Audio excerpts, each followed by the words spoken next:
Hello everybody and welcome to example 3 on page 44 of the workbook. In this example they're asking us to find the derivative of the tangent function, f of x equals tangent of x. Now just a couple of comments before we dive into this example.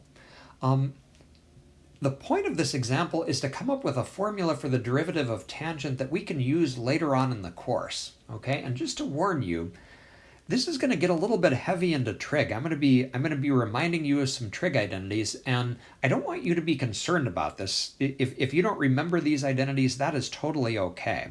Okay, I don't expect you to remember those, but it's convenient to use some of them in this problem, just to come up with a nice simple formula for the derivative of tangent of x.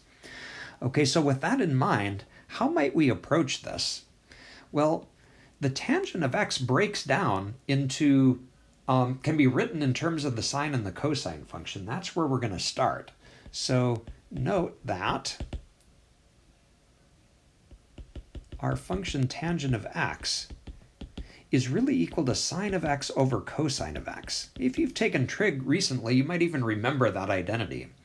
And the reason that it's helpful to write it that way is that we already know how to take the derivative of sine x and cosine of x. We have formulas for those derivatives.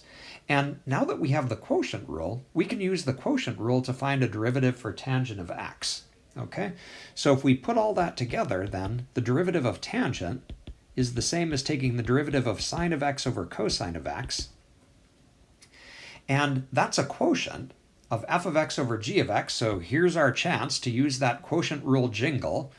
So quotient rule sounds like low d high. So the low function is cosine of x. D high is the derivative of sine of x. Minus high d low, that's sine of x times the derivative of cosine of x, all over low squared. Cosine of x squared.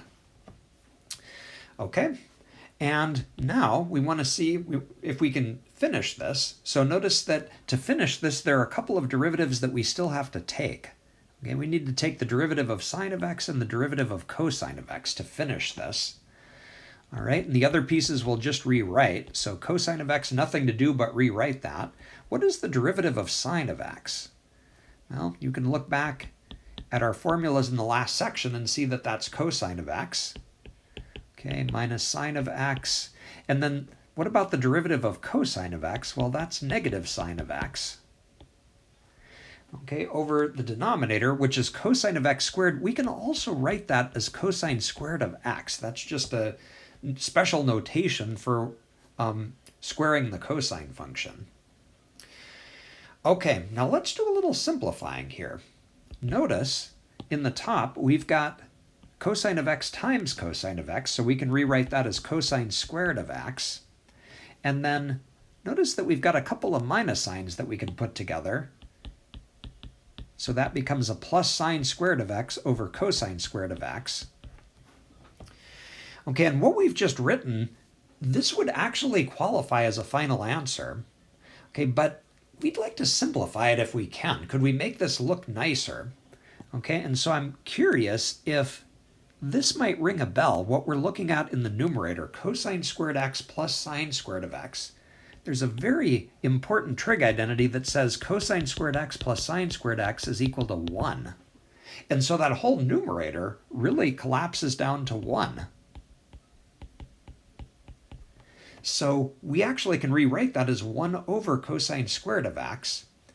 And then there's one other trig identity that's convenient to use here, and that is that 1 over cosine of x is by definition equal to secant of x.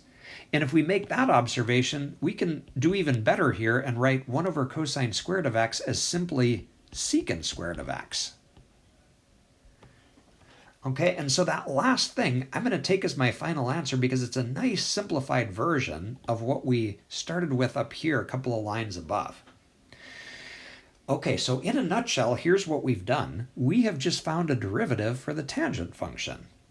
Okay, and if we scroll to the next page, notice we've got more derivative formulas here, and we just discovered that the derivative of tangent of x is secant squared of x. That's a shortcut formula that we can use from here on out, anytime we want to take the derivative of tangent.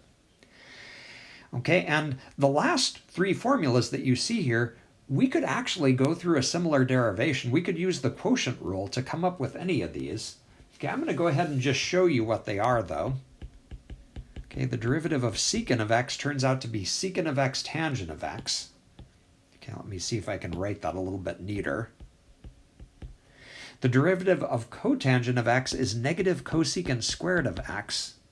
And then the derivative of cosecant of x is negative cosecant of x cotangent of x. Again, all three of those formulas we could come up with in a similar way as what we just did in the previous example.